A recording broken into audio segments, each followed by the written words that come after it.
Good morning, students. Now today we are going to perform the experiment with screw gauge.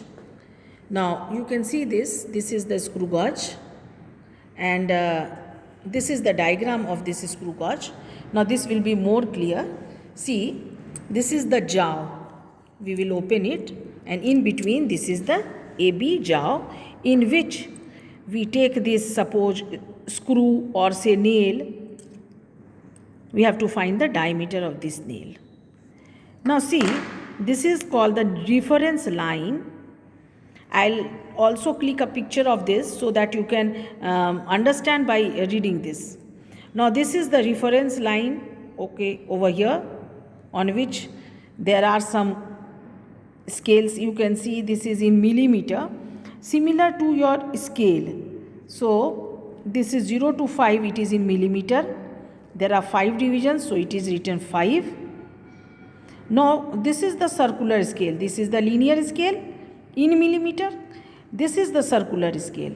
And on the circular scale, you can see the reading will be from 0 to 90, 100. So there are 100 circular scale divisions on this. Now this portion, this black screw, this is called the ratchet. Now whenever we handle this screw gauge, we should rotate only this ratchet, and we should not start rotating from here.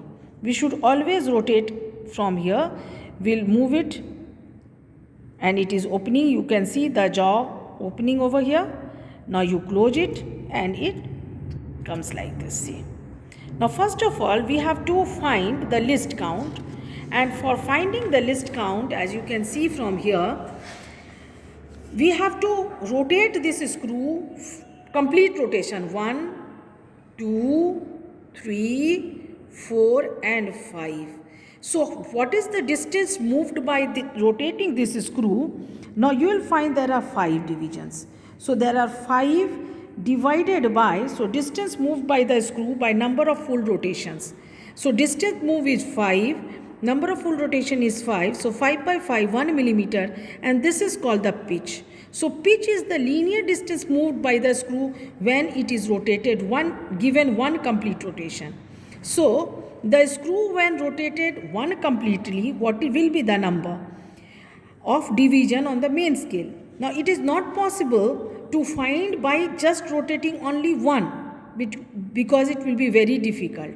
So what we do, we rotate it 5 times, and we find that in 5 rotation, what is the linear distance it has travelled. Now we find with 5 rotation, it has travelled through 5. So 5 by 5, 1 millimeter, because this linear scale is in millimeter. As I said beforehand, as you have your scale, you can see clearly it is 0, and after that it is written 5. So these are 5 millimeter.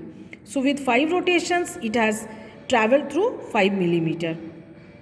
So 5 millimeter by 5 rotation, it is 1 millimeter pitch. Now we will divide it with the number of rotation on the circular scale, because this circular scale, this 100 part in the circular scale is dividing each small division into 100 parts. So this list count is pitch by total number of divisions on the circular scale. So it is 1 by 100, that is 0.01 millimeter, and the list count in centimeter comes to be 0.001 centimeter. Now if you remember, the list count in case of vernier calipers was 0.01. Now this is more perfect instrument, because it will give you more accurate reading, more precise readings, because this is the list count is 0.001. So this will be more accurate, because your readings will be in centimeter. After decimal there will be 3 readings. Now we have to see the correction, 0 correction. So the error, 0 error. Now in